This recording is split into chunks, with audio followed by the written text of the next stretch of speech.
오늘 이 시간 각 가정에서 영상으로 드리는 토요 예배에 참여하시는 우리 교우님들을 주님의 이름으로 환영합니다. 우리 다 같이 사도 승리하심으로써 오늘 토요 예배 하나님께 함께 올려드리겠습니다.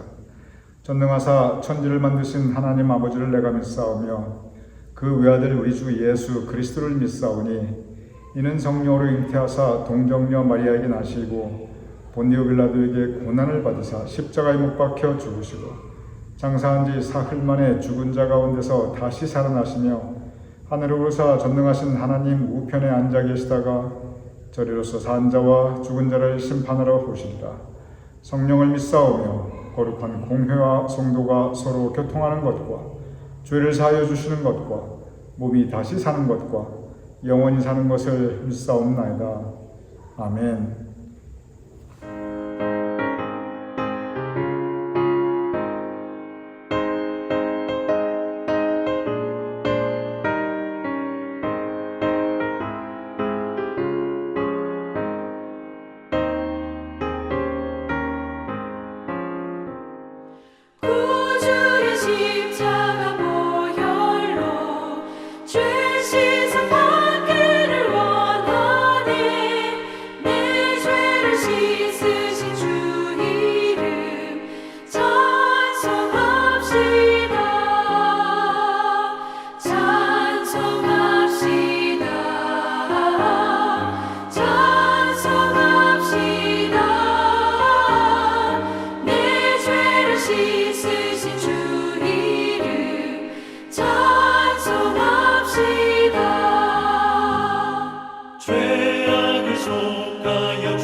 오늘 우리 교님들과 함께 말씀을 나눌 예수님의 기적에 대한 이야기는 예수님께서 베드로의 장모를 치유시켜 주신 기적입니다. 베드로, 우리 교님께서 너무나 잘 아시는 성서 인물입니다. 예수님의 수제자였지요. 원래 베드로는 갈릴리 호숫가에서 고기잡이 하면서 평생 살아왔던 분이었습니다. 어부였습니다. 그런데 이제 예수님을 따라 예수님의 제자가 된 이후는 예수님의 가장 가까운 곳에서 예수님을 누구보다 힘써 도왔던 분이 바로 예수님의 수제자 베드로입니다. 그리고 예수님께서 이제 부활 승천하신 이후에는 베드로는 계속 예수님의 복음 전파를 위해서 평생을 바치게 됩니다. 물론 뭐 그 중간에 이제 3번 부인하고 새벽닭 울 때 스스로 예수님을 배신했다는 것을 깨닫고 통곡하고 뭐 이런 모습도 있습니다만, 그러나 베드로의 인생을 전체를 보면은 평생 복음 전파를 위해서 예수님 곁에서, 그리고 예수님이 떠나신 후에는 이제 교회의 지도자로서 선교, 복음 전파에 평생을 바치게 됩니다. 이제 베드로는 말년에 로마까지 가서 선교하게 됩니다. 그 당시 세계의 중심지였지요. 그리고 로마에서 순교당하게 됩니다. 지금도 로마에 가면은 그 베드로에 대한 유적지가 생각보다 많이 있습니다.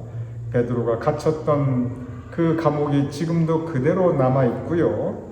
그리고 베드로가 순교하였던 그 순교태에 베드로가 묻혔던 무덤, 바로 그 무덤 위에 세워진 그것이 지금의 베드로 대성당입니다.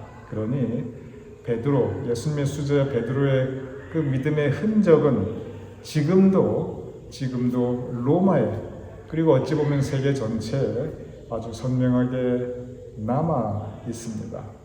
이렇게 우리가 베드로에 대해서는 참 많이 알고 있는데, 그런데 베드로의 장모라 뭐 조금 생뚱맞게 느껴지기도 합니다. 베드로한테 장모가 있었네? 그렇습니다. 장모가 있었다는 이야기는 뭐냐면 베드로는 결혼했던 사람이었습니다. 아내가 있었고 그러니까 장모가 있었지요. 그 아내와 장모를 한 집에서 같이 모시고 살았습니다. 그리고 자기 집에서 멀지 않은 곳에 동생 안드레 가족도 살고 있었지요. 성경에 베드로의 자식에 대한 기록은 전혀 없어요. 그러니 이것이 베드로가 자식이 있었는지 없었는지 우리가 알 수가 없어요. 자식이 있었다는 얘기도 없고요. 그렇다고 자식이 없었다는 얘기도 없어요. 그러니까 그 부분은 우리가 모르는 부분입니다. 그런데 베드로에 대한 그 모든 기록들을 종합해서 볼 때 한 가지는 분명합니다. 그것은 뭐냐면 베드로는 원래 갈릴리 호수에서 고기잡이 하던 어부였고 동시에 한 가정의 가장이었습니다. 그래서 베드로는 한 집에서 아내와 장모, 그리고 어쩌면 자녀도 혹시 있을 수도 있겠지요. 함께 살아가면서 열심히 일해서 살아가는 평범한 사람이었습니다. 그런데 오늘 함께 나누고자 하는 치유기적은 바로 그 베드로의 장모께서 열병이 납니다. 지금은 열병 그럼 뭐 몸에 열이 많나 보다 뭐 이렇게 생각할 수 있지만, 뭐 열이라는 게 감기가 들려도 열이 올라가고 뭐 독감이 걸려도 열이 올라가고, 열이 올라갈 이유는 많지요. 근데 그 당시에 열병이라고 기록되어 있는 것은 적어도 사람이 죽을 수도 있는 중병이었습니다. 뭐 전염병 한 번 돌면 뭐 대책이 없었고요. 그때 당시에 뭐 약이 제대로 있었겠습니까? 그런데 오늘 이 베드로의 장모가 열병에 걸렸다. 이것은 베드로의 장모가 갑자기 죽을 수도 있는 위험한 병에 걸려 있다. 이렇게 생각하시면 됩니다. 그런 베드로 장모의 열병을 예수님께서 고쳐주십니다. 그래서 베드로의 장모가 다시 건강을 회복합니다.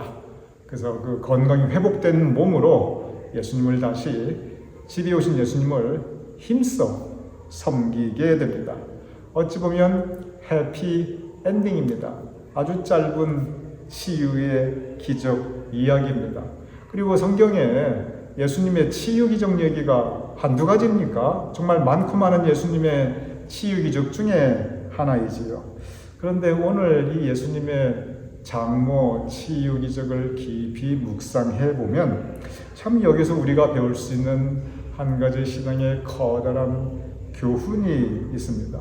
바로 오늘 이 아침 토요 예배 베드로의 장모 치유 기적을 통해서 우리가 배울 수 있는 그 교훈을 우리 교우님과 함께 나누고자 합니다. 성경에 베드로 장모 치유 기적이 어떻게 기록되어 있는가 보도록 하겠습니다. 마가복음 1장 29절에서 31절 이렇게 기록되어 있습니다. 회당에서 나와 곧 야고보와 요한과 함께 시몬과 한드레의 집에 들어가시니 시몬의 장모가 열병으로 누워 있는지라 사람들이 곧 그 여자에 대하여 예수께 여짜온데 나아가서 그 손을 잡아 일으키시니 열병이 떠나고 여자가 그들에게 수종되니라. 여기에서 보면은 뭐라고 기록되어 있냐 하면은 예수님께서 이제 시몬의 집에 들어갑니다. 베드로의 장모가 열병으로 누워 있었다라고 기록되어 있어요. 그런데 곧이어 시몬의 장모가 열병으로 누워 있는지라 그 다음에 바로 뭐라고 기록되어 있냐면 사람들이 그 주변의 사람들이 곧 그 여자에 대하여 예수께 여짜온데 라고 기록되어 있습니다. 사람들이 그 여자 베드로의 장모에 대해서 예수님께 여짜온데, 그러면 이 여짜온데가 무슨 뜻이냐 좀 이해하기 어려운 이 문맥에 보면은 어려울 수도 있는데 여짜온데 이 부분을 쉽게 여러분께서 이해하기 쉽도록 풀어서 말씀을 드리면, 그리고 제가 지금 풀어서 말씀드리는 것은 요즘 나온 그 새 번역이라든지 이제 좀 최근에 나온 그 번역들은 다 그렇게 되어 있습니다. 뭐라고 되어 있냐면 베드로 장모의 사정을, 그 딱한 사정을 예수님께 말씀드리오니 그겁니다. 이 주변의 사람들이 예수님께 그러는 거예요. 정말 베드로의 장모가 지금 열병에 걸렸습니다. 정말 딱한 사정입니다. 예수님 잘못하면 죽을 수도 있어요. 그러니까 주님 좀 고쳐주시면 좋겠습니다. 사람들이 여짜온데 그런 뜻이에요. 즉 지금 예수님은 가만히 있습니다. 심지어 베드로도 가만히 있어요.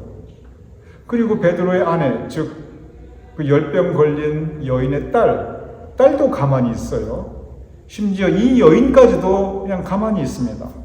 베드로도 아무 말도 안 하고 딸도 아무 말도 안 하고 당사자도 아무 말도 안 하는데 그런데 사실 어찌 보면 아무 상관없는 주변 사람들이 나섭니다. 그 옆에 있는 사람들이 나서서 예수님, 저 베드로의 장모 지금 딱합니다. 불쌍히 여기시옵소서. 예수님께서 고쳐주시면 참 좋겠습니다. 여짜온데 사정을 알으면서 예수님께 도움을 청합니다. 그 사람들의 이야기를 예수님께서 들어주십니다. 그리고 치유의 기적을 베풀어 주십니다. 그래서 베드로의 장모가 치유받게 됩니다. 이것이 마가복음의 기록입니다. 성경에 보면은 예수님의 치유 사역에 대해서 가장 자세하게 기록하고 있는 것은 역시 누가복음입니다. 누가의 원래 직업이 의사였잖아요. 그러니 예수님께서 병 고치는 거에 대해서 얼마나 관심이 많았겠어요.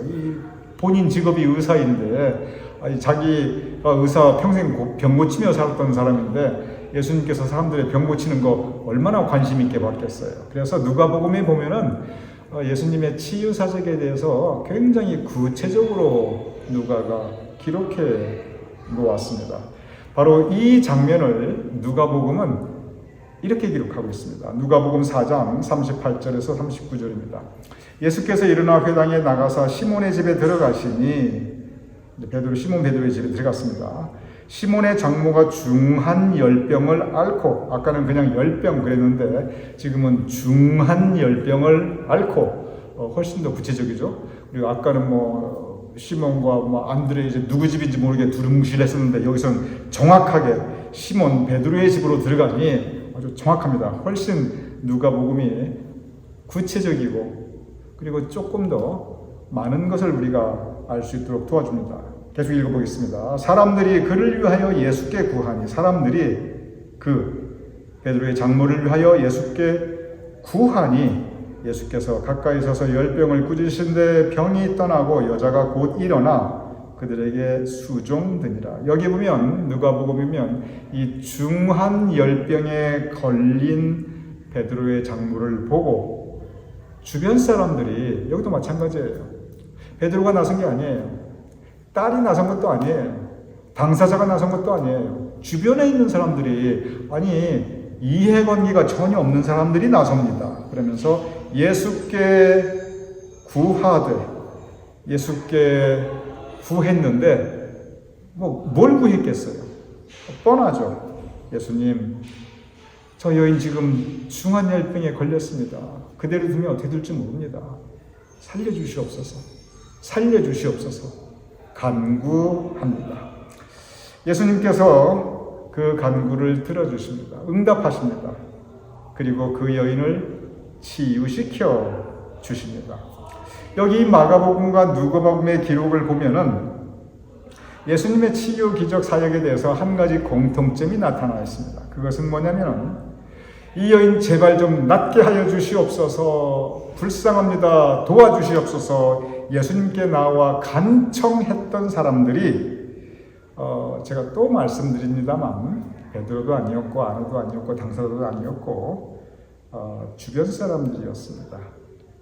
그 사람들 어찌 보면 다 자기 할 일도 많은 사람들이었어요. 세상에 바쁘지 않은 사람이 없어요. 이 사람들 다 바쁜 사람들이었을 것입니다. 그리고 예수님 맨날 만납니까? 정말 힘들게 예수님 만났어요. 그래서 본인들도 예수님께 구하고 싶은 게 있었을 거예요. 본인들도 예수님께 바라고 원하는 게 있었을 거예요. 그런데 그 사람들이 이 여인 좀 낫게 하여 주시옵소서 하고 간청합니다. 간구합니다. 그리고 그 간구를 주님께서 들어주십니다. 여기서 이 사람들, 베드로의 장모를 위해서 간구했던 이 사람들이 하였던 역할이 있었습니다. 그 역할은 뭐냐면, 여기에 예수님이 계십니다. 여기에 중병 걸린 베드로의 장모가 있습니다. 이 사람들은 이 예수님과 이 여인의 중간에 있었습니다. 그래서 예수님께 이 여인을 위해서 도움을 간청했어요. 이렇게 예수님과 그 사람의 중간에 서서 예수님께 이 사람 도와달라고 도움을 간청하는 것, 중간에서 도움을 간청함을 가리켜 중보라고 합니다. 이 보자가 중간, 그리고 도울 중간에서 돕는 것을 행한다, 돕는 것을 간청한다. 그게 중보입니다. 그리고 이 중간에서 돕는 사람을 중보자라고 합니다. 오늘 이 예수님의 치유 사역에는 중보자들이 있었습니다. 중간에 도왔어요. 그리고 간절히 중보하였습니다. 중간에 도우려고 애를 썼습니다. 이렇게 중보자들이 중보할 때 기적, 예수님의 치유의 기적은 이루어질 수 있었습니다. 우리가 배워야 할 교훈이 바로 이것입니다. 우리가 많은 기도를 합니다. 우리가 하는 기도 중에 한 가지가 바로 중보기도입니다. 중보기도는 나를 위한 기도가 아니에요. 나와 내 가족을 위한 기도가 아니에요. 중보기도는 다른 사람, 어찌 보면 나하고 아무 이해관계가 없는 사람들을 위해서 하는 그것이 중보기도입니다. 내가 이웃을 위해 기도할 때 중보기도입니다. 내가 어려움에 빠진 친구를 위해 기도할 때 중보기도입니다. 내가 질병에서 낫기를 바라는 마음으로 우리 교님들 위해 기도할 때 그거 중보기도입니다. 어떠한 기도이든지 나와 내 가족이 아닌 다른 사람들을 위해서 예수님과 그 사람과의 중간에서 도움을 간청하는 것, 그것이 중보기도이고, 그때 나는 중보자가 되는 것입니다. 저는 중보자의 입장으로 우리 교님들을 위해서 기도합니다. 저만 그러겠습니까? 우리 교님들 서로 중보자의 입장으로 우리가 서로 중보기도 해야 합니다. 모든 기도는 다 아름답습니다. 그런데 중보기도는 특별히 아름다운 기도입니다. 왜냐하면 다른 사람을 위해서 주님께 내가 중간에 서서 도움을 청하기 때문에 그렇습니다. 그리고 중보기도는 능력이 있습니다. 오늘 보십시오. 주님께서 중보기도를 들어주십니다. 오늘 베드로 장로의 치유 기적은 바로 그 교훈, 중보기도에 대해서 우리에게 큰 가르침을 주고 있습니다. 잠깐 베드로 장모의 그 마음을 한번 생각해 봅니다. 중병에 걸렸고 열병에 걸렸어도 듣는 거야 못하겠어요. 누워서 손도 못 움직이고 발도 못 움직이고 말도 못하지만 듣는 건 다 들었을 거예요. 그런데 열병이 없어 기운도 없고 말도 제대로 할 수 없는데, 그래서 예수님께서 집에 오셨는데 대접은 고사하고 대접을 어떻게 할 수 있겠어요? 일할 수가 없는데 나 좀 살려주세요. 그 말도 못하고 있는데, 그런데 사람들이 자기를 대신해서 예수님께 간청하는 거예요. 사람들이 자기를 관심을 가져주고 주님께 그 이름을 올려드리는 거예요. 사람들이 나서서 어떻게든 도우려고 하는 거예요. 자기들이 도울 수 없으니까 주님 도와주시옵소서, 주님 도와주시옵소서 중보하고 있는 거예요. 그 베드로 장로의 마음을 한번 생각해 보시기 바랍니다. 얼마나 고마웠겠습니까? 그 마음이 정말 눈물 나도록 감사했을 거예요. 아마 이 베드로의 장모, 그날 치유받은 이후에 자기를 위해 중보해준 그 사람들 정말 평생 은혜로 생각하고 그냥 항상 감사하는 마음으로 아마 그렇게 살았을 것입니다. 중보기도는 아름다운 기도이고 능력이 있는 기도이지만 동시에 사람들에게 감동, 특히 당사자에게 깊은 감사와 감동을 주는 기도입니다. 우리는 사실 이미 중보기도 하고 있습니다. 제가 우리 교님들 중보기도 하고 있는 걸 잘 알고 있습니다. 앞으로도 우리 더 열심히 중보자로 살아가야 합니다. 앞으로도 우리 더 열심히 중보기도 해야 합니다. 대예배에서, 속회에서, 내 개인 기도할 때 우리 하나님과 그리고 다른 사람, 어려움에 빠진 그 사람의 중간에서 우리 중보자로서 중보해야 합니다. 그렇게 우리가 중보기도 할 때 주님께서 들어주시고 그리고 주님께서 능력을 행하여 주십니다. 오늘 이 베드로의 장모 치유 기적을 통해서 우리가 배울 수 있는, 우리가 중보자로서 중보하며 살아가는 이 가르침을 우리 마음에 새기고 그 가르침 따라 살아갈 수 있는 저와 우리 교인들 될 수 있기를 주님의 이름으로 축원합니다. 우리 기도하겠습니다. 아버지 하나님, 오늘 베드로의 장모 치유 기적에서 우리가 배울 수 있었듯이 중보기도는 참 아름다운 기도이고, 중보기도는 능력이 있고, 그리고 중보기도는 사람들에게 감동과 감사의 마음을 가지게 하는데, 우리도 중보자로 살아가게 하여 주시옵소서. 그래, 주님께서 도우시어 우리가 능력 있는 중보기도를 올려드릴 수 있는 우리 중보자의 삶이 될 수 있도록 주님 도와주시옵소서. 예수님 이름으로 기도드렸사옵나이다. 아멘.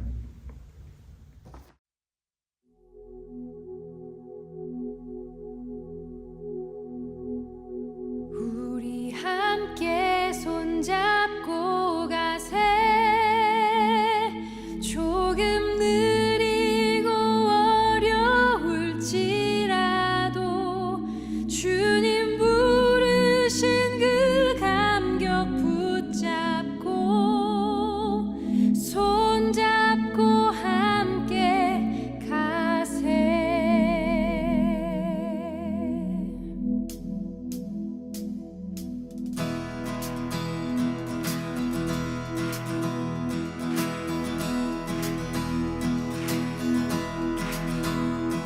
우리 걸어가는 이 길이 결코 처음 밟는 길은 아니야. 수천 년 동안 온 땅 곳곳에서 주님 따른 흔적 있으니 우리 걸어가는 이 길이 낯설고 두려워 보일지라도 삶의 무게를 뚫고 흘러들어오는 주님 부활의 생명을 봐. 우리 함께 손잡고 가세. 조금 느리고 어려울지라도 주님 부르신 그 감격 붙잡고 손잡고 함께 가세. 우리 함께 손잡고 가세. 때론 더디고 힘겨울지라도 주님 부르실 그 나를 향하여 손잡고 함께 가세.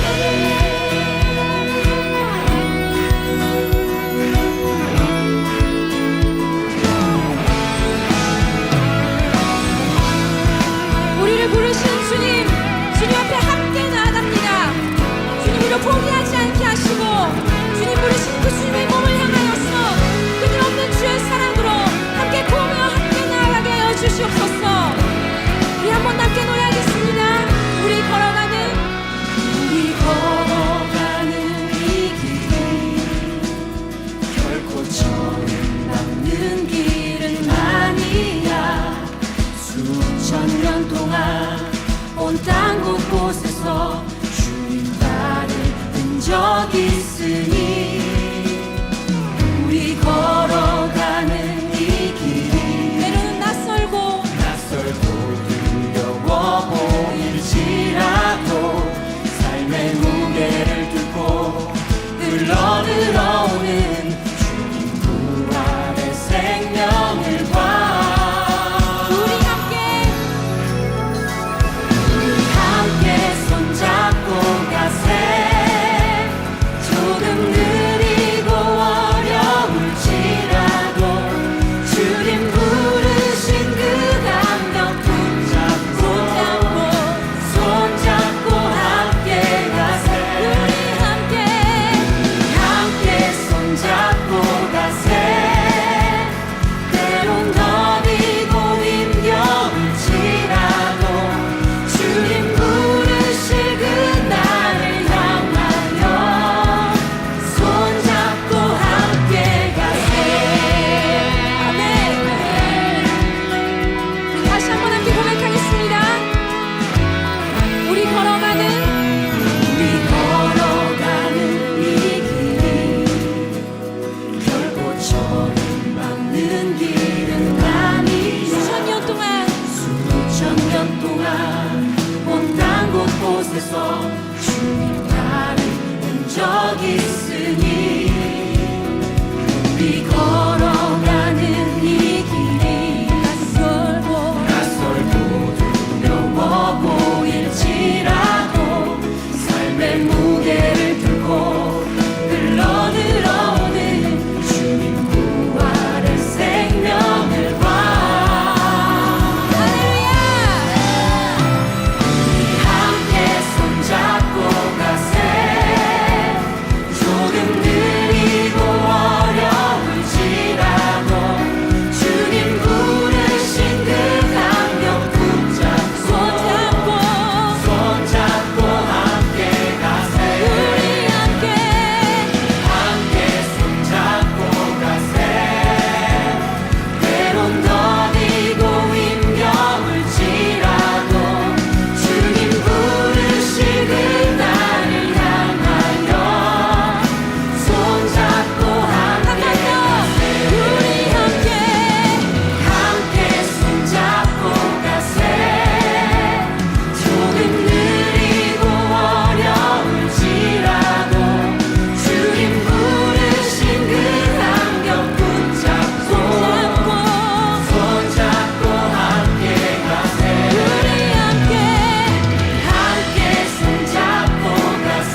지금 우리 다 함께 주기도문 하심으로써 오늘 토요 예배 모두 마치겠습니다.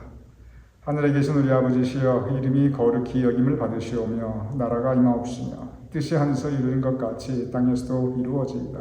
오늘날 우리에게 일용할 양식을 주옵시고 우리가 우리에게 주진 자를 사하여 준 것 같이 우리 죄를 사하여 주옵시고 우리를 시험에 들게 하지 마옵시고 다만 악에서 구하옵소서. 대개 나라와 권세와 영광이 아버지께 영원히 있사옵나이다. 아멘.